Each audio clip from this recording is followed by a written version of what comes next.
ఒక్క ఘటన రాజకీయ నాయకుల తలరాతలను మార్చేస్తుంది. ఒక్కోసారి తప్పు చేసినా చేయకపోయినా రాజకీయ పార్టీల్లో నెగిటివ్ టాక్ అంటూ వస్తే దాని ప్రభావం పొలిటికల్ కెరీర్ పై రిఫ్లెక్ట్ అవుతుంది. అయితే మాజీ మంత్రి అవంతి శ్రీనివాస్ రాజకీయ భవితవ్యం అగమ్య గోచరంలో పడిన సమయంలో ఆయన తీసుకునే నిర్ణయం కొత్త ఆశలు చిగురింపచేస్తుందట.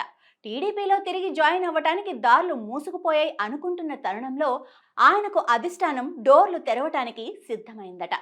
ప్రస్తుతం విశాఖపట్నం జిల్లాలో రాజకీయాలు చేయాలంటే పార్టీలకే కాదు నాయకులకు కూడా అగ్ని పరీక్షలాగానే కనిపిస్తోంది. ఒక్కో రాజకీయ నాయకుడు అధికారంలో ఉన్నప్పుడు ఒకలా, పదవి పోయిన తర్వాత రాజకీయ మనుగడ కోసం మరో విధంగా వ్యవహరిస్తూ ఉంటారు.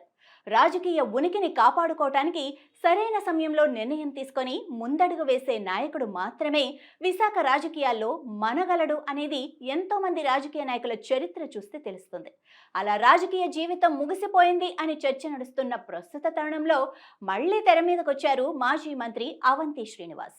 2024 ఎన్నికల వరకు ఓటమి తెలియని నాయకుడిగా 2009 నుంచి ఎన్ని పార్టీలు మారినా 15 ఏళ్లు పదవి మాత్రం కోల్పోకుండా వచ్చారు. ఇక 2009లో భీమిలి నియోజకవర్గం నుంచి పీఆర్పీ ఎమ్మెల్యేగా గెలిచిన అవంతి శ్రీనివాస్ 2014 ఎన్నికల్లో టీడీపీ నుంచి అనకాపల్లి ఎంపీగా విజయం సాధించారు. ఇక 2019 ఎన్నికల్లో రెండోసారి భీమిలి నియోజకవర్గం వైసీపీ ఎమ్మెల్యేగా గెలిచి మంత్రిగా పనిచేశారు. 2024 ఎన్నికల్లో వైసీపీ నుండి బరిలో నిలిచి గంటా శ్రీనివాసరావు చేతిలో ఓటమి పాలవటం, వైసీపీ అధికారాన్ని కోల్పోవటం రెండు చకచకా జరిగిపోయాయి. వైసీపీ ప్రభుత్వాన్ని కోల్పోయిన కొద్ది కాలానికే మాజీ మంత్రి అవంతి శ్రీనివాస్ వైసీపీ పార్టీ ప్రాథమిక సభ్యత్వానికి, పార్టీ పదవులన్నింటికీ రాజీనామా చేసి రాజకీయాల నుండి తాత్కాలిక విరామం తీసుకున్నారు. అవంతి శ్రీనివాస్ రాజకీయాలకు దూరమని ప్రకటించడంతో ఆయన గురించి చర్చలు, రాజకీయ విమర్శలు, అవినీతి ఆరోపణలు కానీ వినిపించడం ఆగిపోయాయి. బహుశా వైసీపీలో కొనసాగి ఉంటే గత ప్రభుత్వ హయాంలో జరిగిన అవకతవకలకు సంబంధించి అవంతిపై కూడా కేసు నమోదు చేసి అరెస్టుల వరకు దారి తీసేదని ఆయన సన్నిహితులే అంటున్నారట. వైసీపీకి రాజీనామా చేసి రాజకీయాల నుంచి తాత్కాలిక విరామం ప్రకటించిన అవంతి శ్రీనివాస్ కొద్ది రోజుల తర్వాత బీజేపీలో జాయిన్ అవుతారు, టీడీపీ లేదా జనసేన తీర్థం పిచ్చుకుంటారు అన్న ప్రచారం జోరుగా సాగింది. రోజులు గడుస్తూ వస్తున్నాయి కానీ అవంతి శ్రీనివాస్ ఏ రాజకీయ పార్టీలోనూ జాయిన్ కాకుండా తన వ్యాపారాలను చూసుకుంటూ గడిపేస్తున్నారు. కూటమి ప్రభుత్వం అధికారం చేపట్టి సంవత్సరం పూర్తవుతోంది. గత సంవత్సర కాలంగా సైలెంట్గా ఉన్న అవంతి శ్రీనివాస్ మళ్లీ రాజకీయ ప్రయాణాన్ని ప్రారంభించడానికి రంగం సిద్ధం చేసుకుంటున్నారన్న ప్రచారం జోరుగా సాగుతోంది.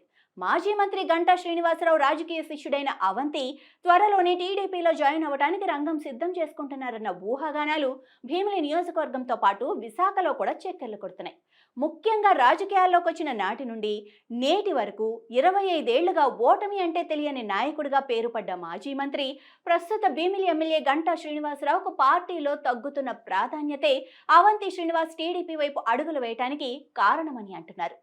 గంటా శ్రీనివాస్ 5వ ఎమ్మెల్యేగా భీమిలి నియోజకవర్గం నుండి గెలిచినా ఎలాంటి మంత్రి పదవి ఇవ్వకుండా టీడీపీ అధిష్టానం సాధారణ ఎమ్మెల్యేగానే ఉంచటం, భీమిలి నియోజకవర్గంలో ఎమ్మెల్యేగా గంటా శ్రీనివాస్ చేపడుతున్న కొన్ని పనులు టీడీపీ అధిష్టానం దృష్టిలో నెగటివ్గా మారుతూ ఉండటంతో అవంతి శ్రీనివాస్కు టీడీపీతో మళ్లీ రాజకీయ ప్రయాణం మొదలుపెట్టడానికి కారణమైందని అంటున్నారు.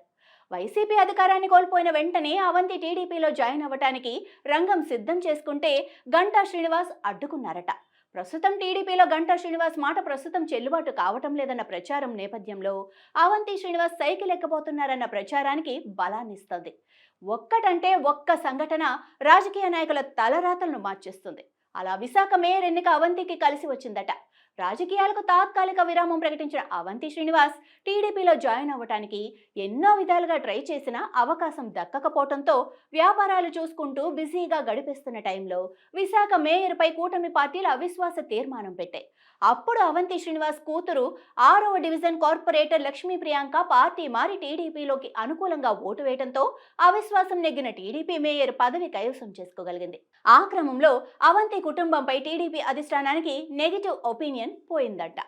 కీలకమైన సమయంలో టీడీపీకి అండగా నిలిచి ఆయన కూతురు లక్ష్మీ ప్రియాంక చేసిన సహాయం అవంతి శ్రీనివాస్ టీడీపీలో జాయిన్ అవ్వడానికి దారి చూపిందని ప్రచారం జరుగుతోంది. అవిశ్వాస తీర్మానం సమయంలో తన కూతురుతో పక్కడ్బందీగా ప్లాన్ చేసి టీడీపీకి అండగా నిలిచిన అవంతి ఫ్యామిలీ టీడీపీలో ఎంట్రీకి లైన్ క్లియర్ చేసుకుందన్న టాక్ వినిపిస్తోంది. కూటమి ప్రభుత్వం ఏర్పడిన తర్వాత టీడీపీలో జాయిన్ అవ్వడానికి అవంతి శ్రీనివాస్ ఇంట్రెస్ట్ చూపించిన సమయంలో దూరం పెట్టిన టీడీపీనే ఇప్పుడు ఆయనకు మార్గం సుగమం చేసిందంటున్నారు. 2029 ఎన్నికల సమయానికి నియోజకవర్గాల పునర్విభజన జరిగి నియోజకవర్గాల సంఖ్య పెరిగితే భీమిలి నియోజకవర్గం ఖచ్చితంగా 2 నియోజకవర్గాలుగా మారిపోతుంది. ఒకే సామాజిక వర్గానికి చెందిన నాయకులుగా గంట, అవంతి ఉన్న రానున్న 4 ఏళ్లు పార్టీలోనూ నియోజకవర్గాల్లోనూ ప్రజలకు ఎంతవరకు అందుబాటులో ఉంటారన్న దాన్ని బట్టే భవిష్యత్తును నిర్ణయించే అవకాశం ఉంటుంది.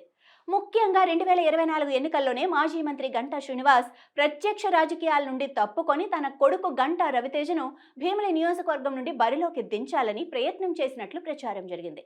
అప్పట్లో చంద్రబాబు ఈసారి ఎన్నికల్లో గంటానే బరిలో ఉండాలని సూచించడంతో ఆయన వారసుడి పొలిటికల్ ఎంట్రీకి బ్రేక్ పడింది. అయితే భీమిలి ఎమ్మెల్యేగా గెలిచిన రోజు నుండి నియోజకవర్గ కార్యకలాపాలన్నీ గంటా శ్రీనివాస్ కాకుండా అతని కొడుకు గంటా రవితేజ ప్రత్యక్షంగా పర్యవేక్షిస్తూ నియోజకవర్గంలో పట్టు పెంచుకునే ప్రయత్నం చేస్తున్నారు.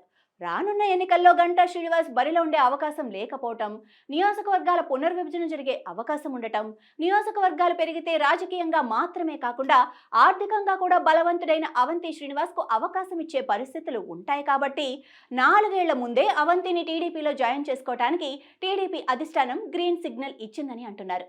విశాఖ మేయర్ ఎన్నికల్లో కూతురు ద్వారా అవంతి శ్రీనివాస్ నడిపిన మంత్రాంగం ఫలించడంతో ఆయన రీ ఎంట్రీ ఇవ్వడానికి అవకాశం దొరికిందని నియోజకవర్గంలో ఆయన అనుచరగణం సంబరపడిపోతోంది.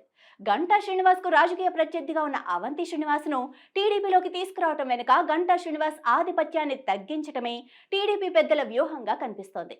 మరి అవంతి విషయంలో గంటా ఎలాంటి రాజకీయం చేస్తారో, ఒకే గూటికి చేరితే ఆ రాజకీయ గురు శిష్యుల ప్రయాణం ఎలా ఉంటుందో వేచి చూడాలి.